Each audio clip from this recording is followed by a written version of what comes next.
अस्सलाम वालेकुम वरहमतुल्लाहि वबरकातुहू। अल्हम्दुलिल्लाह, उम्मीद करती हूँ कि आप सभी खैर आफियत से होंगे। लास्ट की वीडियो में देखिए हम लोग प्री वैदिक दौर और प्रमानास के बारे में हमने डिस्कस किया था, लेकिन आज की इस वीडियो में हम लोग वैदिक दौर में जो तालीमी निज़ाम था और उसकी तालीम की जो खुसूसियात थी उसके ताल्लुक से हम लोग डिस्कस करते हैं।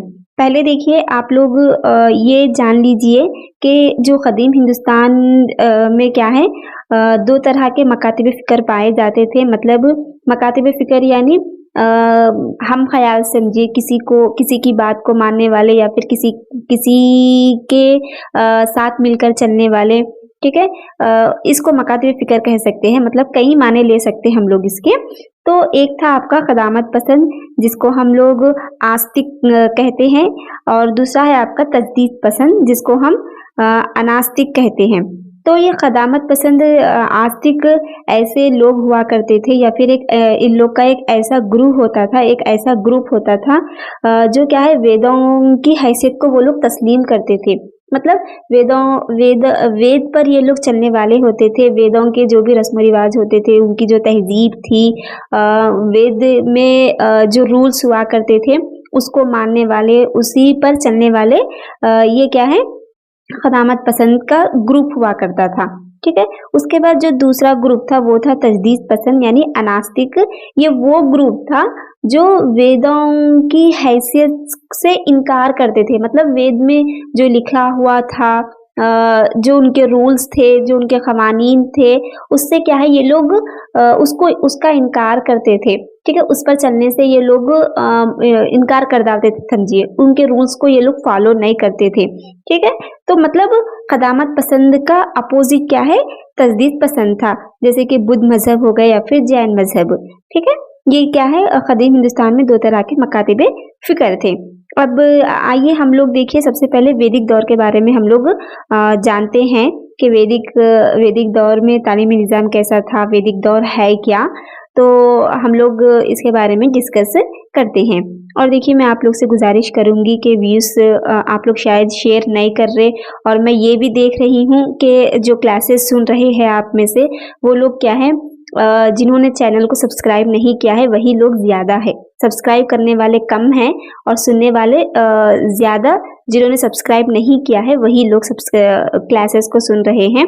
तो मैं आपसे गुज़ारिश कर रही हूँ कि मैं आप लोगों के लिए यहाँ पर वीडियोज़ बना रही, वक़्त निकाल कर क्लास को ले रही, मैं एक्सप्लेन कर रही, तो आप लोग का भी फ़र्ज़ बनता है कि आप लोग से पैसे तो नहीं ले रहे हम लोग, कुछ भी आप लोग को दो बोलकर तो नहीं बोल रहे। बस एक क्या है, सब्सक्राइब करो बोलकर बोल रहे चैनल को, और वीडियोज़ को लाइक करो बोल रहे, इसको शेयर करो बोल रहे। बस इतना ही है, इसमें तो आप लोग को कुछ देना भी नहीं है, कुछ भी नहीं है, बस सपोर्ट करने के लिए कहा जा रहा है। तो आप लोग भी मेरी हेल्प करिए, मैं भी आप लोग की हेल्प करूँगी इंशाअल्लाह, ठीक है? अब देखिए हम लोग वैदिक पीरियड के बारे में बात करते हैं। तो अगर मैं वैदिक पीरियड के ताल्लुक से बात करूँ तो वैदिक पीरियड को हम लोग दो तरह से तक़सीम कर सकते हैं। एक है आपका अर्ली वैदिक पीरियड और दूसरा है आपका लेटर वैदिक पीरियड।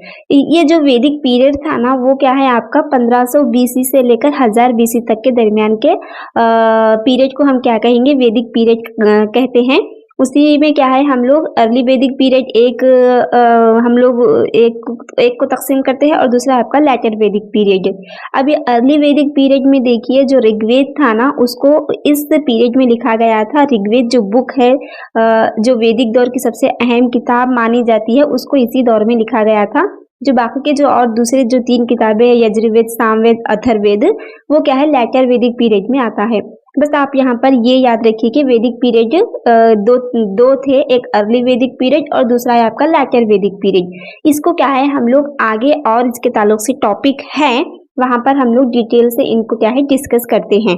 अर्ली वैदिक पीरियड का क्या है, ये कब से कब तक का पीरियड था, कितने साल का पीरियड था, ये लेटर वैदिक पीरियड कितने साल का था, इसको हम लोग नेक्स्ट क्या है आगे हम लोग डिस्कस करते हैं डिटेल में। बस आप लोग यहाँ पर इतना ही याद रखिए। अब चलते हैं हम लोग देखिए वैदिक दौर में तालीमी निज़ाम। तो यहाँ पर देखिए हिंदुस्तान में तालीमी निज़ाम, यहाँ की तालीम इतनी ही कदीम है जितनी कि यहाँ की हिंदुस्तान की तहजीब कदीम है, ठीक है? मतलब जब वैदिक पीरियड शुरू हुआ था तो उस वक्त यहाँ पर आर्या सबसे पहले हमारे मुल्क हिंदुस्तान में सत्ता का जो सिंध मुकाम है ना, सिंध के मुकाम पर उन्होंने कदम रखा था। इनके बारे में ये कहा जाता है कि ये लोग क्या है चरवाहे थे, मतलब भेड़ और बकरियों को ये चराया करते थे। तो भेड़ और बकरियों को चराते-चराते ये लोग क्या हुए, हिंदुस्तान में दाखिल हो गए थे सिंध में। तो वहाँ पर जब हिंदुस्तान में ये लोग दाखिल हुए थे, तो वो उन्होंने अपने साथ एक नई ज़ुबान को और एक नई तहज़ीब को लेकर आए थे वो लोग।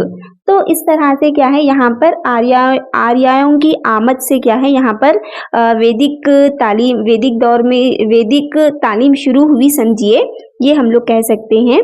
तो और यहाँ की तालीम और यहाँ की तहज़ीब के बारे में एक कौन भाई एक एएस अल्टिकर बोलकर एक है, एक माहिर तालीम है अल्टिकर। तो उन्होंने कहा था कि शायद ही कोई एक ऐसा मुल्क होगा हिंदुस्तान के अलावा जहाँ पर हिंदुस्तान से अच्छी तालीम या फिर तहज़ीब कहीं और देखने को मिलेंगी हम लोग को। मतलब उनका ये जो माहिर तालीम एएस अल्टिकर है ना, तो वो हिंदुस्तान की तहज़ीब की इतनी इज़्ज़त करते थे, उनको यहाँ की तालीम और यहाँ की तहज़ीब बहुत पसंद थी समझिए। उन्होंने अपनी एक किताब में लिखा था, यहाँ की तारीफ़ की थी कि हिंदुस्तान बहुत क़दीम यहाँ की तहज़ीब बहुत क़दीम है और यहाँ की तालीम जितनी अच्छी है, ये मतलब यहाँ की जो तहज़ीब है, यहाँ की जो मज़हब है, यहाँ की जो तालीम है, शायद ही आपको किसी और मुल्क में मिलेंगी। ये क्या है इनका मानना था। इसके बाद देखिए जो हमारा हिंदुस्तान है ना, यहाँ पर तालीम में क्या है जिस तरह से यहाँ की तहज़ीब और मज़हब पुरानी है, तालीम भी उतनी ही गहरी मतलब तालीम भी क्या है यहाँ की उतनी ही क़दीम है। तो तालीम का ताल्लुक़ मज़हब से बहुत गहरा ताल्लुक़ था समझिए। मतलब पहले ज़माने के जो लोग थे, वैदिक दौर के जो लोग थे, वो लोग क्या है तालीम को क्या है मतलब मज़हब की तालीम देना ही उनकी नज़र में तालीम था समझिए। मतलब तबलीग करना, लोगों में अपने खुदाओं के बारे में लोगों के अंदर चर्चा करना, तबलीग करना, उन लोग को क्या है खुदा से जोड़ना। बस उस दौर में तालीम का मतलब ही क्या था, मज़हब था समझिए। तो ये जो हिंदुस्तान के अंदर जो तालीम निकली है, वो वेदों से ही निकली है। आप लोग इतना सा याद रखिए कि क़दीम हिंदुस्तान में जो तालीम निकली है, वो वेदों से निकली है। वेदों से पहले हम लोग परसों पढ़े थे हम लोग प्री वैदिक दौर में, वहाँ पर भी हड़प्पा और मोहनजोदड़ो की खुदवाइयों में एक ताल संगम के नाम से हम लोग को वो भी अदब मिला था। उसके ताल्लुक से भी हम लोग को पता चला था कि वैदिक दौर से पहले भी एक तालीम हुआ करती थी। लेकिन उसके बाद जो सबसे क़दीम तहज़ीब है या फिर जो हिंदुस्तान की जो क़दीम तालीम है, वो वेदों से निकली है बोलकर हम लोग को ये बात भी पता चलती है। और हिंदुस्तान में क्या है वेदों का बहुत अहम मुकाम था। जैसा कि मैं अभी बताई आप लोग को कि आर्य क्या है सबसे पहले सिंध के मुकाम से यहाँ पर दाखिल हुए और वो लोग अपने साथ एक नई तहज़ीब लेकर आए थे, एक नई ज़ुबान लेकर आए थे। तो ये लोग के आने के बाद क्या है हिंदुस्तान में क्या है तालीम की अहमियत बहुत बढ़ गई थी। तो यहाँ पर क्या है उस लिहाज से हिंदुस्तान में वेदों का मुकाम भी क्या है बहुत अहमियत का हामिल है। और मैं अभी जैसा कि आपको बताई कि क़दीम हिंदुस्तान में सबसे पहले जिस तालीमी निज़ाम का इर्तिक़ा हुआ वो क्या है आपका वैदिक निज़ाम तालीम ही था यहाँ पर। ये बात भी बहुत इम्पोर्टेंट है, देखिए इसको भी आप लोग याद रखिए। मतलब आपसे ये कहा जा सकता है कि क़दीम हिंदुस्तान में सबसे पहले कौन-सी तालीमी निज़ाम का इर्तिक़ा हुआ था, तो वो क्या है आपका वैदिक निज़ाम तालीम था। और तालीम उस दौर में क्या है वैदिक दौर में तालीम तो क्या है सबके लिए आम थी, लेकिन इस दौर में ज़्यादातर मज़हबी तालीम दी जाती थी, ठीक है ना। मज़हबी तालीम को ही यहाँ पर सबसे पहले फ़ोकस किया जाता था, इसकी अहमियत ज़्यादा थी और मज़हब को ही यहाँ पर सबसे पहले रखा जाता था। मतलब मज़हबी तालीम को ही क्या है यहाँ पर तालीम का नाम दिया गया था। मज़हबी तालीम के साथ-साथ क्या है उस दौर में ज़िंदगी गुज़ारने के तौर तरीक़े भी यहाँ पर सिखाए जाते थे, लेकिन वो बहुत कम थे। सबसे ज़्यादा तो क्या है मज़हब की तालीम ही यहाँ पर दी जाती थी। और वैदिक दौर के बाद भी क्या है वैदिक दौर में जो तालीम दी गई थी जिस तालीम पर जो लोग अमल करते थे वो क्या है उसके 4000 साल तक भी क्या है हिंदुस्तान में वो तालीम चलती रही और आज भी क्या है उसके हम लोग उसके असरात आज भी देख सकते हैं हम लोग। मतलब उस ज़माने की तालीम क्या है आज भी कहीं न कहीं यहाँ पर पाई जाती है। तो ये था देखिए वैदिक दौर में तालीम कहाँ से शुरू हुई, हमारे हिंदुस्तान में कदीम हिंदुस्तान में तालीम आई कहाँ से, किस तालीमी निज़ाम से इर्तिक़ा हुई, इसके बारे में जस्ट थोड़ा-सा यहाँ पर बताया गया है। अब जो नेक्स्ट पॉइंट्स है आपके वो है आपके वैदिक दौर में तालीमी निज़ाम की अहम ख़ुसूसियात, उस दौर की ख़ुसूसियात क्या थी तालीम की, उसके बारे में हम लोग डिस्कस करते हैं। जैसे कि मैंने अभी आपको बताया था कि एक माहिरीन तालीम थे ए.एस. अल्टिकर, उन्होंने यहाँ की तालीम और यहाँ की तहज़ीब के बारे में बहुत तारीफ़ की है, इसके ऊपर एक किताब भी लिखी है। तो उन्होंने क्या है यहाँ की तालीम के मुताबिक उनके मुताबिक तालीमी निज़ाम के उन्होंने 6 ख़ुसूसियात बताए हैं। इनकी नज़र में 6 ख़ुसूसियात थी वैदिक दौर की तालीम देना और उसकी तालीम की ख़ुसूसियात को उन्होंने 6 ख़ुसूसियात के हामिल बताया है। जिसमें से एक है आपका खुदा की तरफ राग़िब करना। इनका मानना था कि जो वैदिक दौर में जो तालीम दी जाती थी उसका असल मकसद क्या उसकी असल ख़ुसूसियात क्या थी कि लोगों को क्या है खुदा की तरफ राग़िब करे। मतलब लोगों को ये समझाएँ कि आपकी ज़िंदगी जो है वो खुदा की दी हुई है, तो आपको क्या है सब कुछ छोड़कर दुनिया बाद में है लेकिन आखिरत की ज़िंदगी पहले है और आपको क्या है आपका रिश्ता, आपका ताल्लुक पहले आपको खुदा से जोड़ना है। खुदा कौन है? खुदा क्या है? ये क्या है? किसने आपको बनाया है? उसका मकसद क्या है? इसका जोड़ने का मकसद क्या है? ये उस दौर में क्या है उस तालीम का मकसद था, मतलब खुदा की तरफ लोगों को राग़िब करना। उसके बाद जो दूसरा है वो है अच्छे किरदार और निजात का उसूल। इस तालीम की एक अहम ख़ुसूसियत ये भी है कि लोगों का जो किरदार है, जो शख्सियत है, उसको निखारना और क्या है निजात का उसूल यानी मोक्ष हासिल करना। मोक्ष यानी जब इंसान मर जाता है तो असल इनका मानना था कि जो असल ज़िंदगी है वो आखिरत की ज़िंदगी है। जैसे हमारे पास भी हम लोग मानते ना कि ये तो क्या है खाली दुनिया में आए हम लोग लेकिन असल ज़िंदगी हमारी आखिरत की है। तो ये लोग का भी मानना था कि असल ज़िंदगी आपकी मरने की बात की है। तो अगर आप लोग दुनिया में रहकर अच्छे काम करेंगे, बुराई से रुकेंगे और लोगों को बुरा काम करने से रोकेंगे, तो आप लोग मरने के बाद क्या है देव बन सकते, आप लोग क्या है गॉड बन सकते। तो आपकी ज़िंदगी क्या है दुनिया की नहीं है बल्कि मुस्तक़बिल की ज़िंदगी है। मुस्तक़बिल की यानी मरने के बाद की ज़िंदगी आपकी असल ज़िंदगी है जिसको आपको क्या है कामयाब बनाना है। अगर आप दुनिया में रहते हुए यहाँ पर अच्छे काम करते हुए खुदा के बताए हुए रास्तों पर चलेंगे तो आप क्या है नजात पा सकते आप लोग, आप मरने के बाद खुदा भी बन सकते बोलकर ये लोग का मानना था समझिए। और तीसरा क्या है आपका कदीम तहज़ीब को फ़रोग़ देना। इनकी तालीम वैदिक दौर की जो तालीम दी जाती थी उसका एक अहम ख़ुसूसियत ये भी था कि उनके पास जो हिंदुस्तान की जो कदीम तहज़ीब थी, उनके मज़हब के अंदर जो उनके रस्म व रिवाज हुआ करते थे, उनकी जो तहज़ीब थी उसको क्या है हमेशा के लिए बरकरार रखना, उसको क्या है हमेशा मिटने से बचाना, उसका तहफ़्फ़ुज़ करना, ठीक है? मतलब उसको फ़रोग़ देना क्या है वैदिक दौर की तालीम का भी क्या है एक अहम मकसद था उन लोग का एक मतलब उस दौर की तालीम की एक अहम ख़ुसूसियत थी। उसके बाद जो चौथा पॉइंट है आपका मतलब जो चौथी ख़ुसूसियत है अल्टिकर के मुताबिक वो है जिस्मानी, ज़हनी, तहज़ीबी और अखलाक़ी तौर पर हमागी शख्सियत का इर्तिक़ा। मतलब क्या है हमागीर तौर पर इंसान की शख्सियत को उभारना, उसका इर्तिक़ा करना, चाहे वो जिस्मानी तौर पर हो या फिर ज़हनी तौर पर हो या फिर तहज़ीबी तौर पर हो, अखलाक़ी तौर पर हो, कौन-सी भी तौर पर हो मतलब हमागीर शख्सियत की इर्तिक़ा करना क्या है वैदिक दौर की तालीम का भी क्या है एक अहम मकसद था। फिर क्या है आपका समाजी तौर पर ज़िंदगी गुज़ारने का इल्म और इसके मुतालिक हुकूक व फ़राइज़। अब ये तो क्या था कि खुदा से मिलना, खुदा से अच्छा ताल्लुक़ रखना, अपने अच्छे अक़दार का फ़रोग़ देना, अच्छी शख्सियत को उभारना ये भी था। उसके साथ-साथ क्या है समाज में क्या है जब आप ज़िंदगी गुज़ार रहे तो ज़िंदगी किस तरह से गुज़ारें, आपकी ज़िंदगी को आप किस तरह से बेहतर बना सकते हैं, कामयाब ज़िंदगी किस तरह से आप लोग गुज़ार सकते हैं। ज़िंदगी गुज़ारने के तौर तरीके भी क्या है यहाँ पर इस तालीम में दी जाती थी। उसके फ़राइज़, उसके हुकूक हर चीज़ क्या है ज़िंदगी के ताल्लुक से वो लोग को सिखाए जाते थे। और जो छठा और लास्ट जो ख़ुसूसियात है वो है आपका दस्तकारी और पेशा वाराना महारतें।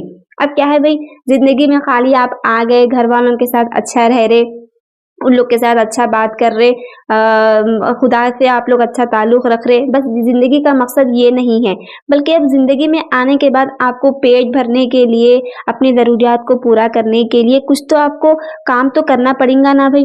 तो उस हिसाब से क्या है लोगों को दस्तकारी के काम भी सिखाए जाते थे, पेशा वराना काम भी सिखाए जाते थे कि आप लोग कौन-सा काम करें तो आप लोग उस काम को इस्तेमाल में लाते हुए अपनी ज़िंदगी गुज़ार सकते हैं या फिर पैसे कमा सकते हैं। ठीक है? आपकी ज़िंदगी गुज़ारने का भी क्या है वो लोग को एक ज़रिया सिखाया जाता था, मतलब पेशा वाराना ज़रिया सिखाया जाता था, चाहे वो तिजारत हो या फिर ज़राअत हो या फिर कोई और दस्तकारी चीज़ें बनाकर या फिर जिस तरह से हमारे पास सुनहार होता है, कुम्हार होते हैं, मतलब अलग-अलग पेशा वाराना लोग होते हैं ना भई, सेम उसी तरह से क्या है उस ज़माने में भी क्या है मज़हबी तालीम के साथ-साथ लोगों को पेशा वाराना तालीम भी यहाँ पर दी जाती थी। तो ये 6 ख़ुसूसियात क्या है माहिरीन तालीम अल्टीकर के मुताबिक हैं, जो उन्होंने बताए थे। इसके अलावा और भी बहुत सारी ख़ुसूसियात हैं, जैसा कि देखिए वैदिक की इस्तिलाह विद के से माख़ूज़ है जिसका मतलब जानना है। मतलब जो हम वेद वेद वेद बोलते हैं ना, ये वेद आया कहाँ से है? विद है, विद से माख़ूज़ है, ये विद से निकला है, जिसका मतलब क्या है? जानना, किसी चीज़ को पहचानना, किसी चीज़ के करीब होना, ठीक है ना? किसी चीज़ को जानना आप यही क्या कहलाता है? विद कहलाता है। तो वेदों के मुताबिक क्या है तालीम ही निजात का ज़रिया है। अभी जैसा मैं ऊपर बताई आपको कि मोक्ष हासिल करना, निजात हासिल करना, खुदा से ताल्लुक़ को जोड़ना, ये क्या है इसी तालीम का अहम मकसद था। और ये क्या है ये लोग इंसान तालीम को क्या है निजात का जो ज़रिया है तालीम उसको क्या है ये लोग इंसान की तीसरी आँख मानते थे। जिस तरह हमारे 2 आँखें हैं, उसके अलावा जो तीसरी आँख है जो आगे मुस्तक़बिल को देख सकती है, वो क्या है आपका तालीम हासिल करना, ऐसी तालीम जो आपको खुदा से जोड़ सके। आप ज़िंदा रहते हुए भी खुदा से अपने ताल्लुक़ को जोड़ते हुए, उससे मज़बूत करते हुए, मरने के बाद की ज़िंदगी को आप यहाँ पर कामयाब बनाकर जाना। और वो कामयाब बनना बोले तो क्या है, आप क्या है तालीम हासिल करना। तो तालीम हासिल करना उस दौर में इतना इम्पोर्टेंट था कि उस वक़्त तालीम को क्या है इंसान की तीसरी आँख कहा जाता था। मतलब 2 आँखों के सिवा आप अपनी ज़िंदगी में रहते हुए आपके मरने की तैयारी कर लेना और आगे ज़िंदगी को क्या है ज़िंदा रहते हुए ही देख लेना। ये क्या है उस वक़्त तालीम का एक अहम मकसद था जिसको वो लोग क्या है इंसान की तीसरी आँख कहते थे। जो नेक्स्ट जो पॉइंट है वो है देखिए इल्म को मोक्ष यानी निजात हासिल करने का ज़रिया समझते थे। वही अभी जो मैं बताई कि अगर आप इल्म हासिल करेंगे तो आप लोग क्या है ज़िंदगी आपकी आगे की ज़िंदगी कामयाब हो जाएँगी और आप खुदा भी बन सकते हैं। ये क्या है मुक्ति मिल जाती है आपको हर चीज़ से समझिए, इसका ये मतलब था इसलिए वो लोग तालीम को देते थे और हासिल भी करते थे। और क्या है यहाँ पर तालीम को वो लोग क्या है प्रकाश या फिर नूर या रोशनी से ताबीर करते थे। प्रकाश यानी नूर समझिए, रोशनी समझिए। तो जिस तरह से अंधेरे में हम लोग को रोशनी एक रास्ता बताती, सेम वो लोग का भी मानना था कि अगर आप तालीम हासिल कर लेंगे तो आपकी ज़िंदगी में एक ऐसी रोशनी आपकी ज़िंदगी में एक ऐसी रोशनी आ जाती, एक ऐसा प्रकाश आ जाता जिससे आपकी दुनिया की ज़िंदगी तो बेहतर रहेंगी, लेकिन आखिरत की ज़िंदगी आपकी बेहतर हो जाएँगी। इसलिए आप लोग को मज़हब की तालीम हासिल करना भी ज़रूरी है और दूसरों तक पहुँचाना भी ज़रूरी है बोलकर वो लोग मानते थे। फिर देखिए यहाँ पर जो तालीम पर हुकूमत का कोई कंट्रोल नहीं था। लेकिन इनकी और अवाम की जानिब से असातिज़ा और आश्रमों के लिए माली मदद की जाती थी। यहाँ पर जो लोगों को या जो तुलबा को जो तालीम दी जाती थी, यहाँ पर क्या है हुकूमत का उसमें कोई दखल नहीं था। हुकूमत की कोई ज़िम्मेदारी नहीं थी कि वो लोगों को तालीम दे। इसकी ज़िम्मेदारी किसकी थी? ब्राह्मण्स की थी समझिए, ठीक है? ब्राह्मण्स क्या है लोगों को तालीम देते थे, अवाम को तालीम देते थे, लेकिन हुकूमत इतना करती थी और अवाम इतना करती थी कि जो लोग पढ़ाई दे रहे, जो लोग बच्चों को तालीम दे रहे, तो वो लोग को क्या करते थे, माली तौर पर मदद करते थे वो लोग। उन लोग को खाने के लिए कुछ देते थे, माली तौर पर मदद करते थे अवाम। ब्राह्मण से पहले क्या था वैदिक दौर में, कि जब भी किसी के घर में बच्चे रहते ना, तो बाप ही क्या है सबसे पहले बच्चों को पढ़ाने का रहता था। पहले ज़माने में मतलब वैदिक दौर में ब्राह्मण से पहले बाप की ज़िम्मेदारी थी कि वो अपने बच्चों को पढ़ाए। उसके बाद क्या हुआ, आते-आते क्या हुआ, वो लोग अपनी ज़िम्मेदारी से पीछे हो गए। अब ये कहा जाने लगा कि अब कोई भी तालीम नहीं देगा, बल्कि सिर्फ ब्राह्मण ही क्या है बच्चों को तालीम देंगे बोलकर ये लोग मानते थे। क्योंकि वो लोग को इतना यकीन था कि ब्राह्मण का जो ताल्लुक है वो सीधा खुदावन से रहता था उन लोग का। ठीक है, खुदा क्या है उन लोग को डायरेक्ट उन लोग को क्या है इल्हाम के ज़रिए किसी और ज़रिए से क्या है उन लोग को अच्छी बातें सिखाते थे या फिर उन लोग को तालीम देते थे, और वो लोग क्या करते उनके पास खुदा की तरफ से नॉलेज आता था। वो लोग जो भी कहेंगे ब्राह्मण्स वही सही होता था, और उनको ही तालीम का सही तरीका पता है बोलकर क्या है ब्राह्मण्स को वो ज़िम्मेदारी दी गई थी कि तालीम की ज़िम्मेदारी ब्राह्मण लेंगे। वैदिक दौर में देखिए उस वक़्त मुफ़्त तालीम दी जाती थी, जिसको अम्प सिस्टम या फिर आप जो भी इसको जैसा भी प्रोनाउंस करना चाह रहे कर सकती है, अल्मस कह लीजिए या फिर अम्प सिस्टम भी कहते हैं इसको। तो उस वक़्त क्या होता था, यहाँ पर तुलबा को तालीम मुफ़्त में दी जाती थी। लेकिन तुलबा से क्या है किसी भी किस्म की रकम या फिर पैसे नहीं लिए जाते थे, उनसे माली मदद तो नहीं ली जाती थी। लेकिन इसके बदले क्या करना होता था बच्चों को, वहाँ पर तुलबा को हर घर जाकर क्या है भीख मांगना पड़ता था, जिसको क्या है भिक्षा कहते थे। तो बच्चे क्या करते थे, तुलबा क्या करते थे, अपने लिए और अपने असातिज़ा और उनके घर वालों के लिए, सबके लिए क्या करते थे, हर एक घर जाकर भीख मांगते थे, जिससे क्या है वो लोग अपना और अपने उस्ताद का पेट पालते थे। मतलब तुलबा की ये ज़िम्मेदारी होती थी कि तालीम अगर आप हासिल करना चाह रहे, तालीम मतलब पढ़ना चाह रहे, तो उसके बदले क्या है आपको ये ज़िम्मेदारी उठानी पड़ेगी कि आप अपना पेट भी पालो और फिर उसके साथ-साथ हमारा पेट भी पालना, यानी उस्ताद का भी पेट पालना इन लोग के लिए ज़रूरी हुआ करता था। इसी को क्या है अम्स सिस्टम कहते थे। फिर देखिए यहाँ पर वैदिक दौर में तालीम की 2 सतह हुआ करती थी, एक इब्तिदाई तालीम और दूसरा था आपका आला तालीम। इब्तिदाई तालीम देखिए ये वो तालीम हुआ करती थी जहाँ पर बच्चों को अपने घर ब्राह्मण्स आकर तालीम देते थे, या फिर बच्चों को क्या है ब्राह्मणों के घर जाकर तालीम हासिल करना होती थी। इसी को क्या कहते थे, इब्तिदाई तालीम कहा करते थे। फिर जो दूसरी तालीम है वो है आला तालीम। ये देखिए जब इब्तिदाई तालीम बच्चों की ख़त्म हो जाती थी, तो इब्तिदाई तालीम के बाद बच्चों को अपना घर छोड़कर घर से बाहर दूसरी जगह, जहाँ पर जंगलों में आश्रम या फिर गुरुकुल बनाया करते थे उस वक्त, जो गांव से घरों से दूर कहीं जंगलों पर बनाते थे उसको, जिसको गुरुकुल कहा जाता था, वहां पर जाकर क्या है बच्चों को आला तालीम हासिल करना होता था। मतलब 2 सतह की तालीम होती थी, एक इब्तिदाई और दूसरा है आपका आला तालीम।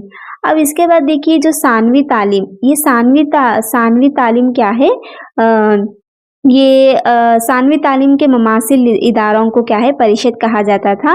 मतलब सानवी तालीम यानी इब्तिदाई तालीम और आला तालीम के दरमियान जो तालीम हुआ करती थी उसको क्या है परिषद कहा जाता था। फिर देखिए यहाँ पर जो गुरुकुल में शुरू में क्या करते थे, गुरुकुल के अंदर सिर्फ ब्राह्मणों को तालीम हासिल करने का क्या है वहाँ पर उनको क्या है इजाज़त थी। गुरुकुल में सिर्फ ब्राह्मणों को ही तालीम दी जाती थी, आला तालीम।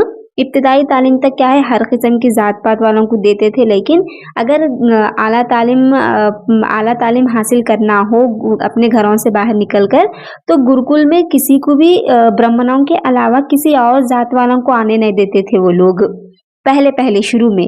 लेकिन उसके बाद क्या है ब्राह्मणों के अलावा क्षत्रियों और वैश्याओं को भी क्या है गुरुकुल में आकर तालीम हासिल करने की इजाज़त दी गई।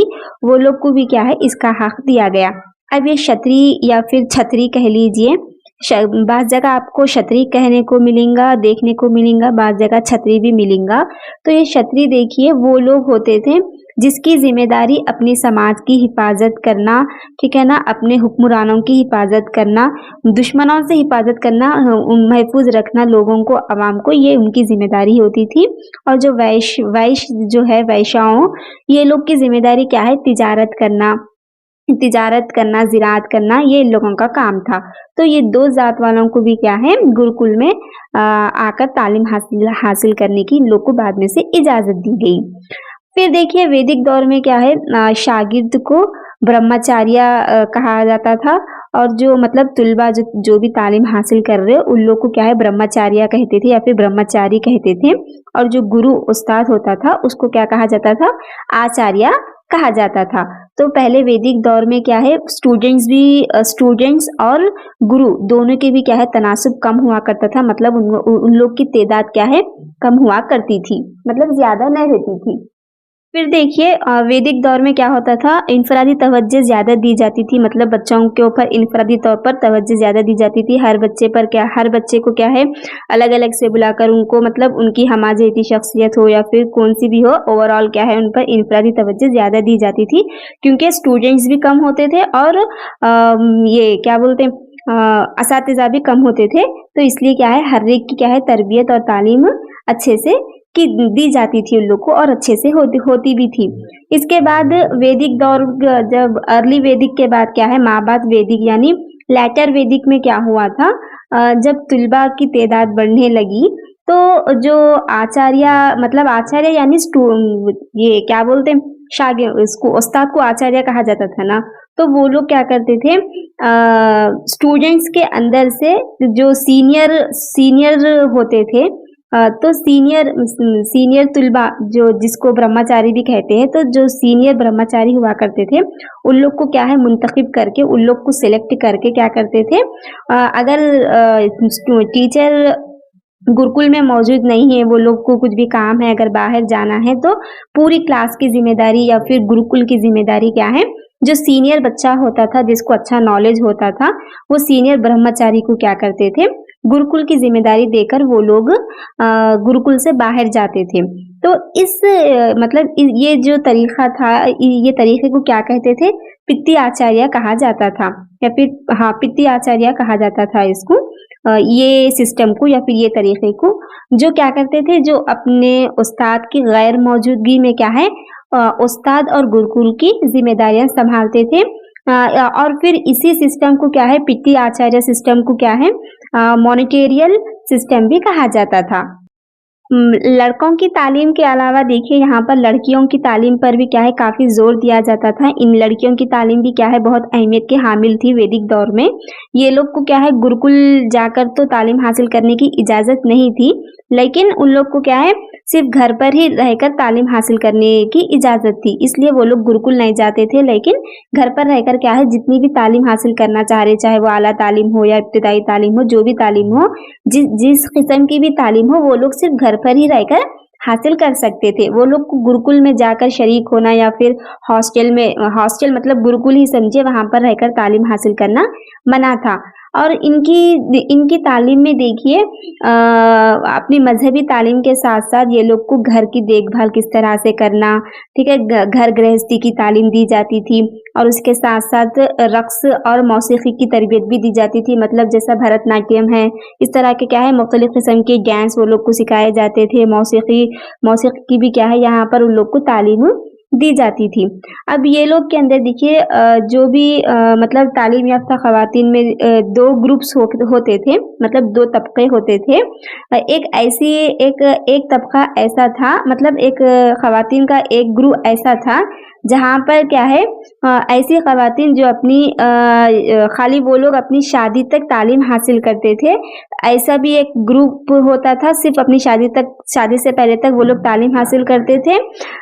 और दूसरा ग्रुप ऐसा था जो क्या है मतलब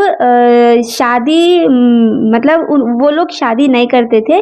शादी नहीं कर ही क्या है पूरी अपनी ज़िंदगी को क्या है तालीम के लिए वक़्फ़ कर डालते थे।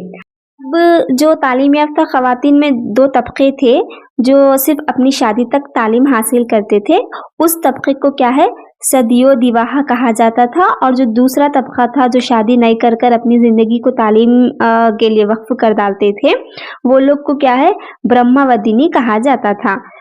और देखिए वैदिक दौर में मुअल्लिम रूहानी बाप होता था। मुअल्लिम को यहाँ पर बहुत अहमियत दी जाती थी, उस्ताद को यहाँ पर खुदा का दर्जा दिया जाता था और उस्ताद ही क्या है वैदिक दौर में सबसे अहम माना जाता था। यहाँ पर तालीम का मरकज़ उस्ताद ही हुआ करता था। उस्ताद और शागिर्द के दरमियान क्या है रिश्ता बहुत करीब और मुअज़्ज़िज़ होता था ये लोग का ताल्लुक। आज की इस वीडियो में बस हम लोग इतना ही रखते हैं। इसके अंदर हम लोग बस वैदिक दौर में तालीम किस तरह से थी, कौन-सी ख़ुसूसियात थी अल्टीकर के मुताबिक उस्ताद को क्या कहते थे, तुलबा को क्या कहा जाता था। ठीक है, बस इतना जस्ट आज मतलब थोड़ा-सा बताई मैं आज की इस वीडियो में, लेकिन बहुत इंटरेस्टेड टॉपिक है ये। जब मैं इस वैदिक दौर के बारे में जब स्टडी करी तो बहुत मज़ा आया था देखिए और मुख्तलिफ़ किस्म के रस्म-व-रिवाज है रसूमात अंजाम दी जाती थी। बहुत अच्छा टॉपिक है ये और इम्पोर्टेंट भी है। कई सवालात भी पूछे गए हैं इससे, तो हम लोग नेक्स्ट वीडियो में हम लोग उसको डिस्कस करते हैं। अगर आज की वीडियो आप लोग को पसंद आई हो, अच्छा लगा हो, तो वीडियो को ज़रूर लाइक करिए। आप लोग के लिए वीडियोज़ बना रहे तो आप लोग अगर हेल्प नहीं कर रहे, सपोर्ट नहीं कर रहे तो फिर हमारा वीडियो बनाना बेकार है। देखिए उर्दू मीडियम में इसीलिए क्या है हम लोग सब लोग पीछे हैं क्योंकि हम लोग क्या है एक-दूसरे की हेल्प नहीं करते, एक-दूसरे को सपोर्ट नहीं करते। इसलिए मवाद भी कम रहता, वीडियोज़ भी नहीं रहते यूट्यूब पर। आप लोग सपोर्ट नहीं करेंगे तो हम लोग भी क्या है कुछ भी नहीं कर सकते। तो आप लोग भी सपोर्ट करिए, हम आपका सपोर्ट करेंगे, आप हमारा सपोर्ट करिए। तो चलिए नेक्स्ट वीडियो में मिलते हैं, तब तक के लिए अल्लाह हाफ़िज़। अपना ख़याल रखिए। अस्सलामु अलैकुम व रहमतुल्लाहि व बरकातहू। जज़ाकल्लाहु खैर।